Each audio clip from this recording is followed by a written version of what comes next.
আজি দিছপুৰ মহাবিদ্যালয় আৰু এটা ইতিহাস আমাৰ মাজত দেখুৱালে। কি দেখুৱালে জানেনে? নতুন প্ৰজন্মই কিন্তু সমস্তখিনি কথা মনত ৰাখিবলগীয়া কথা। গুৰুজনে আমাক কি কৰিছিলে?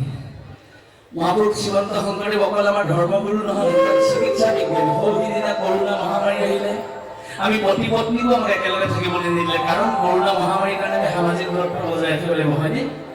এনেকুৱা আমাক ধৰা বনা বিশ্ব স্বাস্থ্য সংস্থাই দিলে। 500 বছৰ আগতে গুৰুজনে আমাক কি দিলে? দেউৰী ভকতসকলৰ মাজত এই মুখত পৰা পাগুৰি এখন দিছিলে, গামোচা এখন। এতিয়া স্বাস্থ্য সংস্থাই আমাক বাৰে বাৰে কয় যে তোমালোকে মুখত এই মাস্কখন মাৰি থোৱা। 500 বছৰত গুৰুজনে দিলে। এইডছৰ বিষয়ে চিকিৎসা শাস্ত্ৰই আমাক এতিয়াহে কৈছে। 500 বছৰ আগতে শংকৰদেৱে কৈ থৈ গ'ল, অন্ন যোনি যিটো নকৰে বিচাৰ যোগে যোগে ভয় সেইটো ভ্ৰষ্ট। গুৰুজনে ভাঙি ক'ব নোৱাৰে, তুমি বাচি খাবা আৰু জাগি শুবা। গুৰুজনে ইমান বিজ্ঞানসন্মত কথা কৈছে, প্ৰতিটো কথাই গুৰুজনৰ বিজ্ঞান।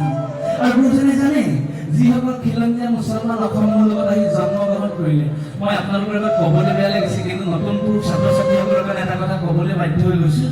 ডক্টৰ হইলেন মহল্লী ছাৰে ছাৰবাৰ এটা ভাষণ দিছিলে অসম সাহিত্যসভাৰ অধিৱেশন বোকাখাতত, যে কেইটামান ইংৰাজী শব্দ আহি অসমীয়া ভাষাত যা গ'ল। ডক্টৰ হইলেন মহল্লী ছাৰে কোৱা কথা, আলপিন আৰু আলমাৰি। মই তেতিয়া নাম লোৱা মানুহ হিচাপে ভাবিছোঁ, হয় ছাৰে কৈছিলে আলপিন আৰু আলমাৰি হেনো অসমীয়া প্ৰতিশব্দ।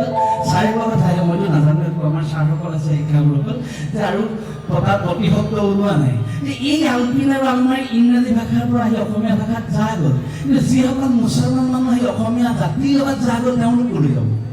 গুৰুজনে সেইকাৰণে কি কৰিলে, তাৰ এজন চান্দ খাই আমাৰ মাজত আহিছে, দাদা আহিলা জিকিৰ সম্ৰাট আপোনালোকে সকলোৱে ভাল পাব।